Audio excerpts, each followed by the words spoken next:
FM Radio Manila, your favorite music radio. Come vibes! Magandang hapon, Metro and Mega Manila. Gayon di sa mga nakikinig dyan mula Metro and Mega dyan sa 102.3 Baguio. Pati na rin sa 97.5 FM Radio Jensen. Kamusta sa naman ang mga ka-vibes nating nakikinig sa mga oras na ito? 3:25 na po ng hapon. Gising pa ba o kailangan pa nating gisingin ang inyong hapon? O diba? Sagot na namin yan dahil ito na nga inyong favorite na merienda tuwing alas 3 hanggang alas 5:30 ng hapon. Ito ang Banana Crew. Kasama ang chinitang chikadora, ang bestie mo, ang bestie ko, ang bestie niyong lahat. Kim Churaba! At syempre, ito na nga, just like what I've promised, nakita nyo naman sa aming Facebook page, 92.3 FM Radio Manila, pati na rin sa Instagram at kung saan nyo pa siya nakita. Guest na natin, again and again, nagbabalik. O diba, napakinggan natin ang kanyang, babalik ka rin. Tatanungin natin, ano ba, nakabalik na ba? Let's all welcome Kier! Hello po, magandang hapon po mga ka-vibes. Hello DJ, I missed you and na-miss ko po bumalik dito and it's good to be back. Na-miss ka rin namin. Grabe naman yung hugot mo dito sa kantang ito, no? Yes. Ay, iba. Wala to. Pero alam mo, 'di ba before nung sumalang ka dito, hindi pa na-release talaga, 'di ba, na you're part of Formula 5, 'di ba, with Derek Frank. And now, how was it? 'Di ba na eto na.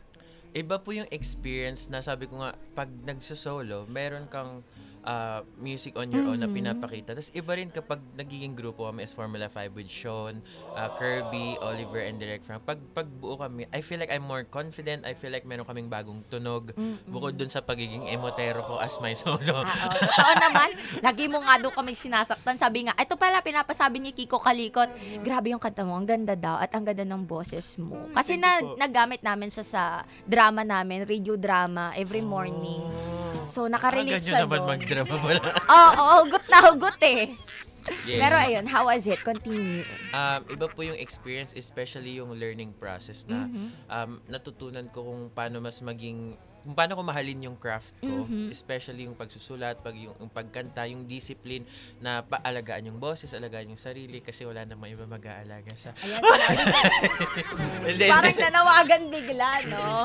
Chares. And of course, performing with the group, nakita ko yung iba din pala yung tunog pag may mga kasama ka. Tapos yung essence of OPM these days. Kasi ang daming banda, ang daming P-pop. And then as a being vocal group, iba din yung nagpapakita naming edge. So I'm really proud and confident enough to say na okay po yung nagiging resulta step by step we're moving forward. So paano yung naging adjustments mo? Siyempre iba kapag ka solo artist ka, 'di ba? Like ikaw magsusulat, ikaw yung parang, ito gusto kong tone, ito yung gusto kong mood. How was it nung parang as a group na nagpo-perform kayo? Katulad nga po ng sabi ko, pag solo kasi parang medyo mas personal touch ko yung music, ganyan. Pero pag grupo, kumbaga sa isang relationship, you have to meet halfway and compromise. Sabi sa'yo nagre-relationship na ito. Okay. Pero seriously speaking, nakikita ko po yung kung paano ako magbigay ko ng suggestions and ito yung music, ganyan. And then they're gonna send their inputs as well. Tapos magkakaroon kami ng pagkakasundo in terms of what we're gonna perform or ito yung harmony ko, ganyan. It felt different in a way na ganito pala pag merong kasama. Pag meron akong parang kasama that I share the same interest with. And ang sarap mag-grow with that. Totoo naman yan, no? Lalo na kapag may iba-iba kasi kayong opinion, hindi, gawin natin sa part na to, sa verse 1, ganito, sa verse 2, may ganun. Pero nagkaroon ba, eto sa atin lang. Wow, sa atin lang. Hindi nila naririnig. Wala, hindi sila nakikinig dyan. Chares. Pero ito yung syempre nagkakaroon ng mga discussions, umabot ba sa point na parang nagkakaroon ng heat or intense? Thankfully, hindi naman po kami umaabot sa part na ayoko na yung mga ganun. Hindi. Pero we are more, sabi ko nga kasi, ako kasi personally, I really value the essence of communication in terms of I think in any aspects, for me po, mahalaga po yung nako-communicate mo yung gusto mong sabihin, yung thoughts mo. And doon naman sa grupo, we are free to do that naman. And in a way na mayroong parang respect and boundaries in a sense na that could actually hone the group and kumbaga contribute dun sa growth ng grupo.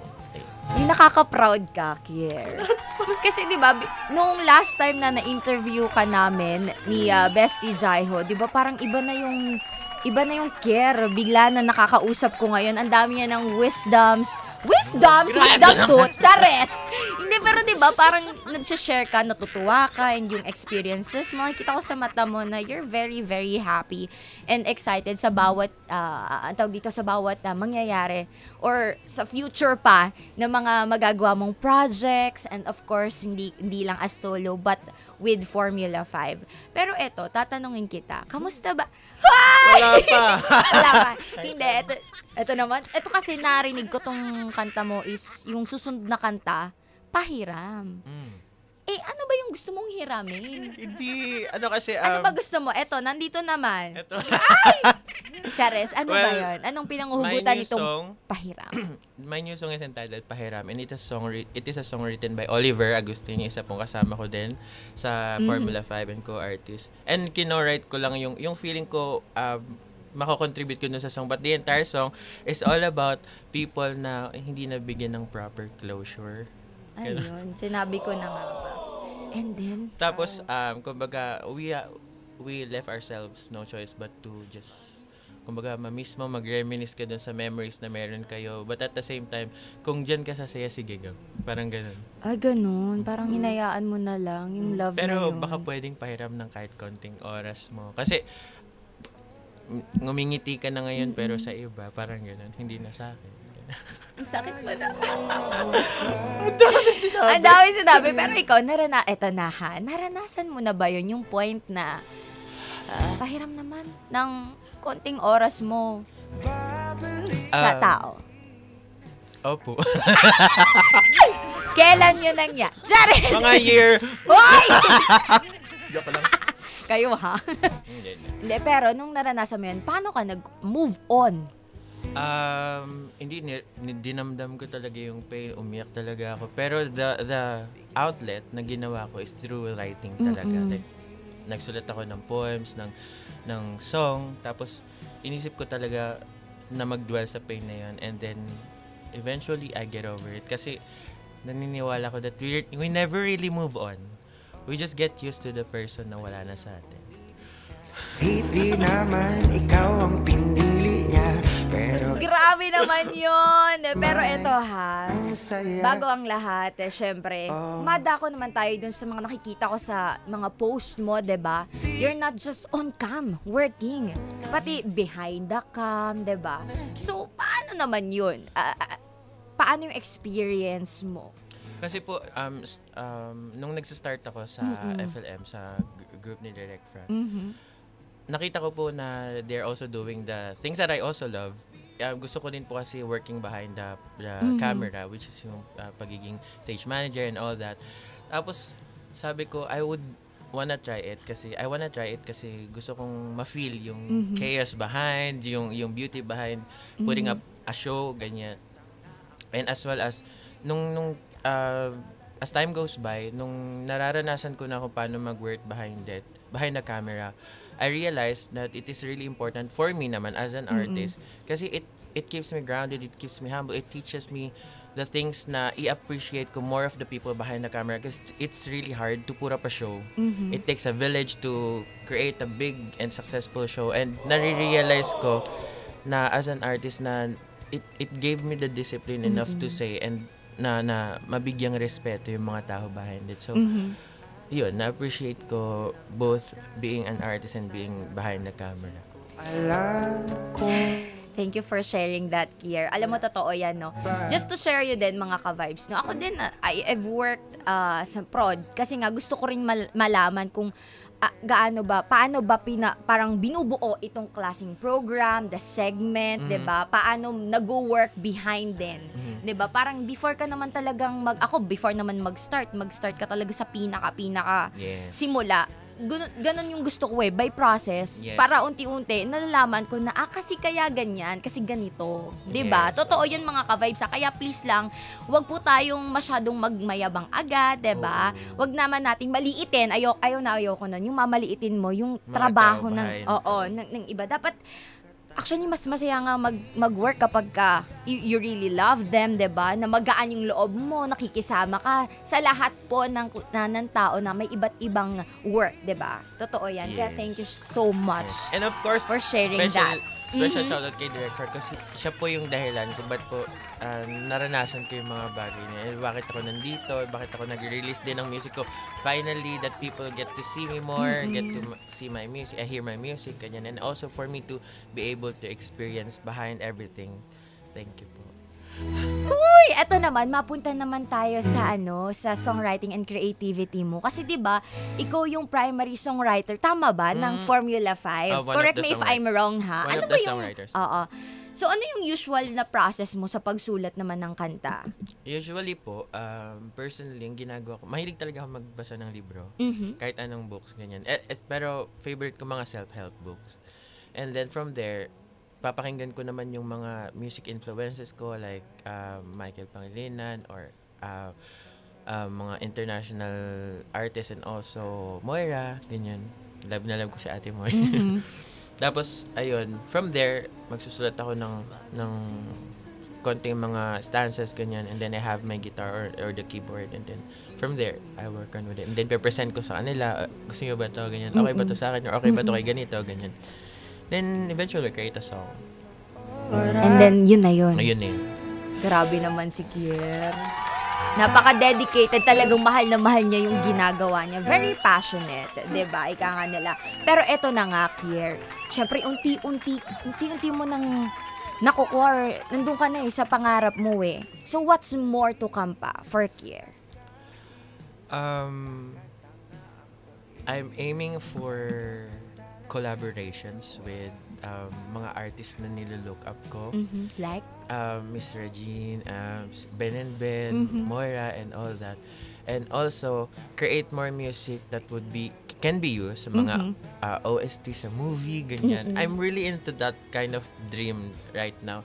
And also, of course, to perform at different places in a way na mapaparinig ko sa mga tao yung mga music na meron ako, yung lyrics na meron ako. Why did I write this song? Why do I make music like this? Ayun. And of course, with my group Formula 5. Ayan, eto na nga, speaking of, saan ka ba nila pwede pang sundan, Kier? Ano pa yung mga upcoming projects mo as solo artist and also as a part of Formula 5? Ayun po, hello mga ka-vibes. My name is Kier. You can follow me on my social media platforms, especially on Instagram. Search nyo lang po, hey, it's Kier, K-I-E-R, or on Spotify, Apple Music, or everywhere po, K-I-E-R, Kier. Yan, or listen to my songs, Wala Lang, Huwag Sana, and this coming song, yung Pahiram. It is a song written by Oliver Agustin. Thank you, Oliver. Thank you, Direk Frank. Thank you, everyone po who keeps on supporting me, my group Formula 5, and for appreciating my song, my music. Thank you, DJ, for giving us this platform as well, and the 92.3 radio for allowing us to promote our songs, like matulad naming mga uprising music artists. Thank you so much po. And of course, sa lahat po ng mga nanonood, thank you so much to my Care Bears and everyone. Thank you so much po. Ayan. Abangan nyo po yung song na to, Pahiram. For sure, magugustuhan nyo. For all the people na hindi nabigyan ng tamang farewell at closure, ito Ang na sakit to. naman yan! Pero Thank you. ayan na nga. Naku, maraming salamat, Kier. Pero syempre, hindi pa natatapos dito ang lahat. Ayun na nga. Hindi ko alam ha, if nagawa natin siya last time, isa part siya ng segment namin, ang sa amin lang. Asal. Hindi pa natin Hindi nagagawa. pa. So this time, gagawin natin siya with Kier. Ayan. Oh my gosh. Welcome back sa Banana Crew. Ayan. Ito yung mga, alam mo yun, hindi madalas natatanong, pero sasagutin mo siya. Okay. Okay, eto na. Pakinggan muna natin. Ano bang sinasabi dito? Ang mga katanungang hindi madalas na pag-uusapan dito ang lapagan sa Asal. Ang sa amin lang. Asal. Bubunot ka lang naman. ng cards. Ayan. I-enjoy natin Yes. tong time na to. Sa mga nanonood. Ay, tsaka sa mga nakikinig dyan na ha, naku, pwede na kayong mag-tune in din. Of course, 92.3 FM Radio Manila at magbukas ng inyong mga telephones, 92.3 FM Radio Manila. Live po tayo sa ating YouTube channel. At eto na nga, hawak ko na ang baraha na magbibigay sa... Uy! Actually, marami na kaming na-invite na sumabak dito sa ASA, lang sa amin lang. And yung iba talaga, nabubunot nila yung question na sumasakto sa mood nila. So, ayan. Eto na. Okay. Ay! Sabay ganun. Okay. Tatlo. Ayan. 1, 2, and 3. Saan nung babasahin yung Yung white brown or muna, yung brown. Ayan. Mamaya na yung white. After mong sagutin. Yan. Eto na. Ano ang... Check muna if okay ba or ano. Gusto mong... Huy! May ano. I revoke my rights. Okay na. Carry. Sorry, matanong. Carry. Okay, okay. Okay, sige. Okay. Kier, anong unang tanong mula sa baraha? Kapag nakakaranas ka ng sobrang pag-aalala, ano ang una mong ginagawa para kumalma?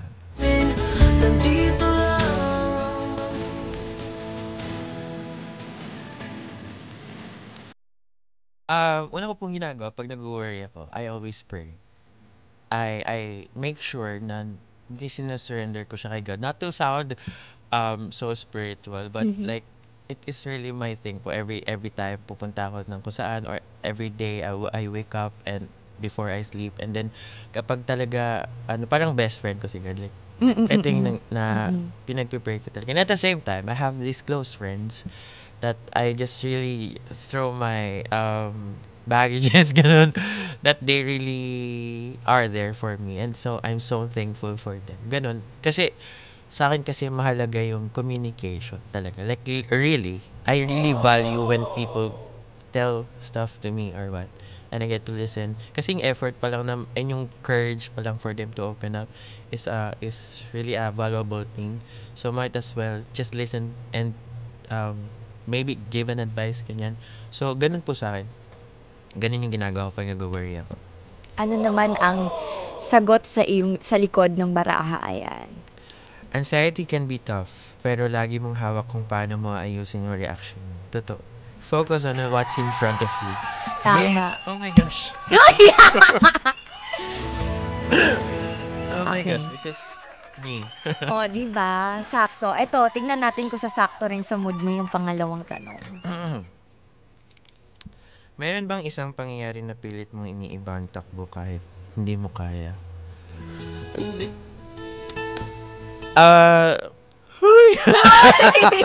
Sabay ganun eh. Huminga ng malalim. Okay. Siguro yung time na heartbroken ako tapos nagpatawad ako ng 4 times on the same person. Ganun. Ang lakas mo naman. Same scenario, I got cheated on 4 times on the same person. Pero tinry kong patawarin. Kasi nga, I don't just really give up on a person. I make sure na nabibigay ko yung love na kaya kong ibigay sa tao. But yeah, kung gusto ko siyang ibahin, sana nung time na na-realize ko more parang yung value ko as a person. Kumbaga sana nung pangalawa na, tigil na. Sana na-realize ko yung part na ay may worth din pala ako as a person. Hindi yung binibigay ko lang, bigay ko lang din. But then kasi love parang kumbaga can definitely make you do anything. Alam mo yun, parang hindi mo Anything just for love. Yeah, anything just for love. Kaya ayun, pero hindi ko siya pinagsisisihan kasi I wouldn't be where I am right now kung hindi yun dahil sa mga yun. Sa mga ganong klaseng heartbreaks. Diba? So, yeah. Ano naman ang sagot sa'yo sa likod? It may not be according to your plan, but your redirection may be better than you anticipated. Tama. Totoo. As in, na-realize ko na, at least I got to write songs for that May person. hugot ka. May hugot ako, di ba? Tapos ganito na perform ko na siya sa... Kumbaga, ang galing pagkakataon ko na yun, di ba? Yung mga sakit, ganun. Pero of course, hindi naman naging madali ang lahat. By process pa rin yan. Yes. Ano naman ang huling tanong sa'yo ng baraha? Para tayo si Madam Kailan mo huling naramdaman na kailangan mo ng yakap? Sino ang gusto mong yakapin? Hoy! Parang feeling ko every time that I will feel down, I really need a mother's hug. Kasi I grew up with my mom and as a solo parent, siya lang yung kasama in times of troubles and ups and downs, ganyan. And in my victorious moment, I should say. So, yun, every time that I would feel that way, tapos nandito sa Manas, nasa Zambales sila, I sometimes pray and wish, I hope my mom's here to just hug me, ganun. Uy, hindi niya. Ayun. Pero gusto ko lang sabihin sa'yo, she's very proud of you. Yes. So, malayo man siya, pero she's always there. She always messages me like, proud ako sa'yo, love you, ganyan. And talagang pinagmamalaki ko yung mom ko sa ganong part na nakasupport siya sa akin. Kasi bihira lang po na may mga parents that really all out to support a person sa pagpursue ng passion nila. And I'm really blessed po that I have a parent like my mom. Ano namang sagot sa'yo sa likod? May mga araw na parang yakap lang ang sagot. Sana hindi ka natatakot humingi ng yakap kapag kailangan mo. Depende, mahihain ako eh. Oo nga, laging sinasabi yun mga kabays. May mga ganun talaga tayong personality, no? Pero but then again, no? Thank you for sharing that. Grabe, sinagot mo yan. All honesty. Yes. With all honesty, very genuine. And marami pa at malayo pa ang mararating mo, Kier. Thank you po. Kaya thank you so much. Kaya naman, bago natin i-play, syempre, of course, ikaw na magbigay ng intro sa ipi-play nating new release song mo. Yes. Na Pahiram. Hello po mga ka-vibes. This is again Kier. And this song is my newly released single. It's called Pahiram. It is written by Oliver Agustin and co-written by me and music arranged by Sir Jem Florendo. Yung pagmamalaki ko lang, yung music arranger ng SB19 nung concert nila.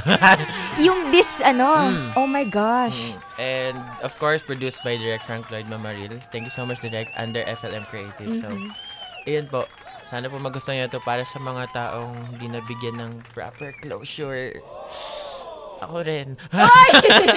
Kaya naman, let's all listen mga ka-vibes dito sa 92.3 FM Radio Manila, your favorite music radio, ka-vibes, Pahiram by Kier. Banana Crew. Exclusive.